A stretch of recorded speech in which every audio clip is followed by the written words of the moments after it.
कितनी बेटियों का भेंट चढ़ जाने के बाद में इतनी निर्भयता से, इतनी क्रूरता से, सरेआम रास्ते में चाकुओं से, पत्थरों से, जिस तरीके से वो वीडियो मैंने देखा है, रूह कपा दे, आत्मा को कपा देने वाला वीडियो। जो हश्र सनातनी बहन बेटियों का पाकिस्तान में हो रहा है, वो हिंदुस्तान में शुरू हो चुका है।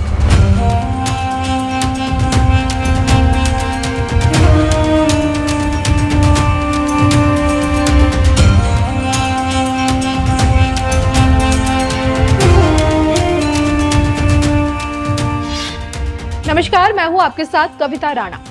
श्री कृष्ण जन्मभूमि विवाद पर बोलने वाले, जामा मस्जिद के अस्तित्व पर सवाल उठाने वाले और डंके की चोट पर देश को हिंदू राष्ट्र बनाए जाने की बात करने वाले ये हैं श्री देवकीनंदन ठाकुर जी महाराज, जिन्होंने साक्षी हत्याकांड मामले में अपनी बात रखते हुए लोगों को आईना दिखाने की भरपूर कोशिश की है। बीते दिनों देखिए, राजधानी दिल्ली में जो हैवानियत हुई, शैतानी दिमाग की करतूत लोगों के सामने आई, उसे देखने और सुनने के बाद आज पूरा का पूरा देश सन्न है। जहन में सिर्फ एक ही सवाल उठता है कि इस समाज में इंसानी भेष में कैसे कोई जानवर बन सकता है। निर्भया, श्रद्धा और अब साक्षी, दिल दहला देने वाले इन मामलों से एक ही सवाल उठता है कि क्या अब समय आ गया है इनके खिलाफ, इनके विरोध में सनातन आवाज उठाने का। साक्षी मर्डर मामले को लव जिहाद का नाम दिया जा रहा है, लेकिन क्या यह नाम वाजिब है? धर्म उत्थान के इस दौर में जब ऐसी खौफनाक घटनाएं हमारे देश के किसी कोने में होती हैं, दर्दनाक हत्याएं की जाती हैं, इन सब के विरोध में धर्म से सनातनी लोगों को क्या करना चाहिए, इसको लेकर ट्विटर पर एक वीडियो शेयर करते हुए कथावाचक श्री देवकीनंदन ठाकुर महाराज जी ने क्या कहना चाहा, देखिए उनका ये वीडियो। वैसे तो देखिए, श्री देवकीनंदन ठाकुर जी के परिचय से हर कोई वाकिफ है, लेकिन जिन लोगों को ठाकुर जी के बारे में ज्यादा मालूम नहीं है, उन्हें हम बता दें कि संत समाज से आने वाली श्री देवकीनंदन ठाकुर जी एक ऐसी प्रभावशाली शख्सियत हैं जिनका संपूर्ण जीवन मानव कल्याण को समर्पित रहा। कहते हैं कि मात्र 6 साल की आयु में वृंदावन पहुंचे, ब्रिज की रासलीला संस्थान से जुड़ गए, फिर उसके बाद खुद को आध्यात्मिक दुनिया से इस कदर जोड़ा कि 18 साल की उम्र से ही लोगों के बीच कथा वाचने लगे। 13 साल की उम्र में श्रीमद् भगवत पुराण कंठस्थ कर ली और आज हांगकांग से लेकर देखिए सिंगापुर तक, थाईलैंड से लेकर मलेशिया तक, डेनमार्क से लेकर स्वीडन तक और नॉर्वे से लेकर हॉलैंड तक, शायद ही कोई ऐसा देश बचा होगा जहां देवकीनंदन ठाकुर जी ने बतौर कथावाचक अपनी उपस्थिति दर्ज न कराई हो।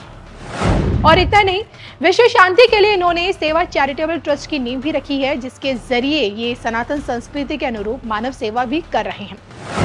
1997 से लेकर देवकीनंदन ठाकुर जी श्रीमद् भागवत कथा, श्री राम कथा, देवी भागवत, शिव कथा और भगवत गीता इत्यादि पर प्रवचन दे रहे हैं। आलम यह कि ठाकुर जी के नाम से लोगों के बीच सबसे ज्यादा लोकप्रिय हैं और बीते दिनों तो देखिए कृष्ण जन्मभूमि को लेकर अपने बयानों की वजह से मीडिया की सुर्खियों में भी रहे। धर्म ज्ञान पर इनका एक इंटरव्यू हमने लिया और इसी प्लेटफॉर्म पर हिंदू राष्ट्र को लेकर, कृष्ण जन्मभूमि को लेकर और मुख्यमंत्री योगी आदित्यनाथ से लेकर नरेंद्र दामोदर दास मोदी यानी कि हमारे पीएम मोदी को लेकर इन्होंने क्या कुछ कहा, देखिए इनका ये पूरा इंटरव्यू। नमस्कार, मैं हूं आपके साथ कविता राणा। आज धर्म ज्ञान पर हमारे साथ मौजूद हैं संत समाज से आने वाली एक ऐसी प्रभावशाली शख्सियत जिन्होंने इस समाज में विश्व पटल पर बतौर कथावाचक, गायक और आध्यात्मिक गुरु के तौर पर एक अनूठी पहचान अपनी बनाई है और लाखों करोड़ों लोगों के यूथ आइकन भी है। हमारे साथ मौजूद हैं श्री महाराज देवकीनंदन ठाकुर जी। महाराज जी, आपका स्वागत है। बहुत बहुत धन्यवाद आपको और आपके सभी व्यूअर्स को मेरा प्यार भरा राधे राधे। महाराज जी, मथुरा से आप आते हैं। अभी आपका एक बयान आया था कि मथुरा में जब आप आते हैं, यहाँ माथा टेकते हैं, फिर भी आपको दर्द होता है, क्यों? नहीं, उसके पीछे सीधा सा रीजन है कि जिस जगह पर हम जाते हैं जी, जिस जगह पर श्रद्धालु जाते हैं, वो स्थान जन्मभूमि नहीं है, वहां भगवान का जन्म नहीं हुआ। वो बाद में भागवत भवन बना दिया गया कि चलो लोग आए और पूजन करें।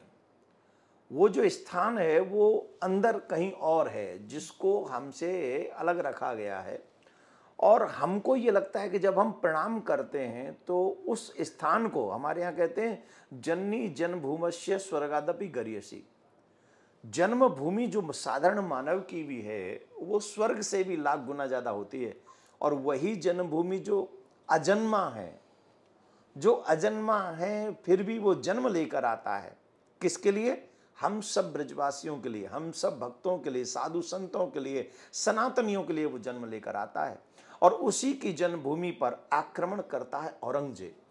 औरंगजेब ने ऐसा आक्रमण किया है कि सनातनियों की अस्मिता को तोड़ा है उसने। आत्मा को तोड़ने का जो हो सकता था, जितना आदमी क्रूर होता है ना, उसकी भी सीमाओं को लांघते हुए वो उसने ऐसा दुष्कर्म किया जी। तो वहां जो जन्मभूमि है, जहां भगवान का जन्म हुआ है, वो प्रॉपर प्लेस नहीं है। और हम चाहते हैं कि हम प्रॉपर प्लेस में जाएं और वहां पूजन करें, वहां हम सर झुकाएं, माथा टेकें, वो हमें नहीं मिल रहा है, इसलिए हमें दुख होता है।